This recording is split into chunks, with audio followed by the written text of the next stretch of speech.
Oke, kita mulai ya. Hari ini kita akan coba membedah bersama cara menganalisis sebuah perusahaan. Biar gampang, kita akan pakai studi kasus dari salah satu grup rumah sakit terbesar di Indonesia, yaitu Siloam. Nah, ini dia pertanyaan utamanya kan, apakah saham SILO ini layak untuk dibeli? Tenang, kita nggak akan nebak-nebak. Kita akan cari jawabannya bareng-bareng dengan melihat semua buktinya selangkah demi selangkah.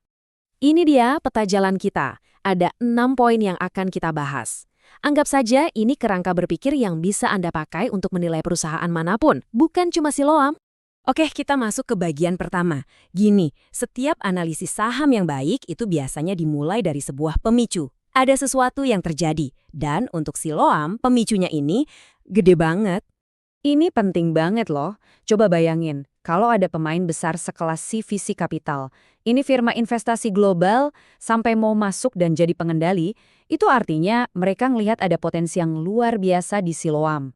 Nah, ini dia angkanya. Dan ini yang bikin ceritanya makin menarik.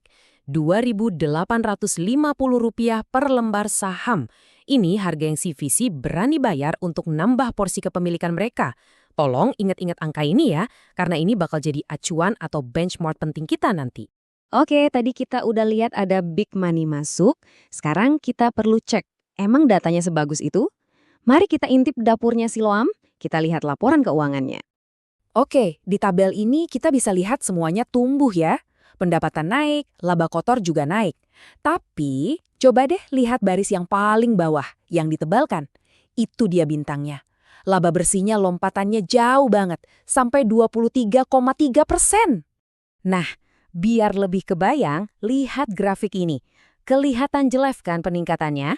Dari 900-an miliar ke lebih dari 1,1 triliun rupiah.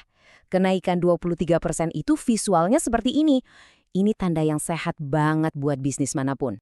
Ada satu metrik penting lagi, namanya Return on Equity atau ROE. Gampangnya, gini. ROI itu ngukur seberapa jago perusahaan menghasilkan laba dari modal para investor. Angka Siloam di 11,21%. Artinya, buat setiap Rp100 modal yang ditanam pemegang saham, Siloam bisa bikin laba Rp11 lebih. Angka ini cukup solid. Oke, kita udah lihat kinerjanya bagus, labanya tumbuh. Pertanyaan selanjutnya, terus gimana ke depannya? Apa rencana mereka biar bisa terus tumbuh?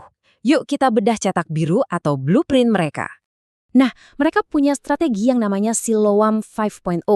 Intinya, ada 4 pilar utama, fokus ke pertumbuhan bisnis inti, bikin program-program klinis unggulan, terus memperluas jaringan, dan pastinya manfaatin teknologi digital. Rencananya kelihatan jelas dan terstruktur. Dan ini bukan cuma di atas kertas loh, mereka beneran action. Contohnya mereka lagi proses bangun 2 rumah sakit baru di Surabaya. Kenapa Surabaya? Ya jelas, mereka mau garap pasar premium di kota-kota besar.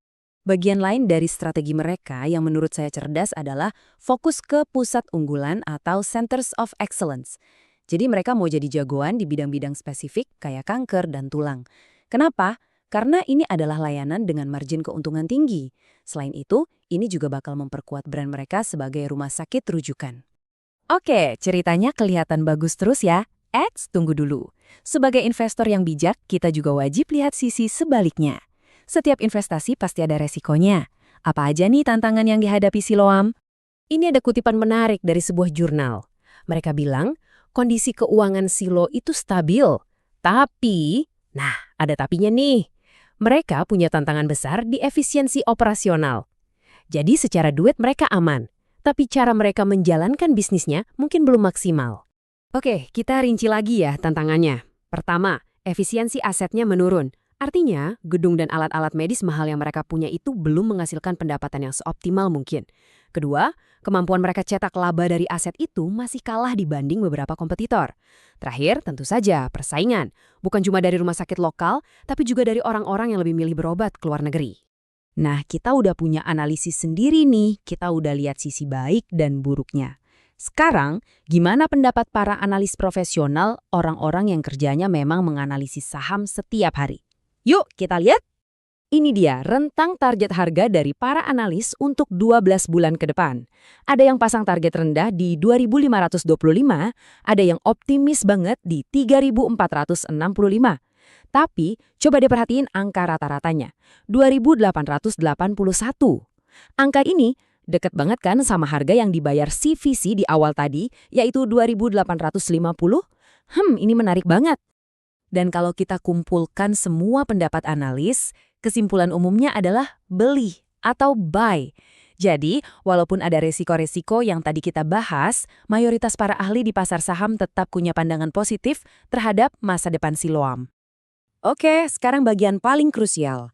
Setelah kita kumpulin semua kepingan puzzle ini, mulai dari akuisisi CVC, data keuangan, strategi, resiko, sampai pendapat analis, tugas kita sekarang adalah merangkainya jadi satu kesimpulan investasi. Tesis investasi Anda sendiri. Jadi, intinya ada dua kubu argumen di sini. Kubu optimis atau bull case, pegangannya adalah pertumbuhan laba yang kencang, ada otak baru dari CVC di belakangnya, strategi yang jelas, dan brand yang kuat. Di sisi lain, kubu pesimis atau bear case mengingatkan kita, hey, efisiensi operasionalnya masih PR besar loh, persaingannya juga ketat, dan jangan-jangan semua berita bagus ini harganya sudah kemahalan di pasar. Nah, semua kartu sudah terbuka di atas meja. Anda sudah lihat semua buktinya dari sisi optimis maupun pesimis. Kerangka berpikirnya sudah kita lalui bersama. Sekarang, pertanyaannya kembali ke Anda. Apa keputusan Anda?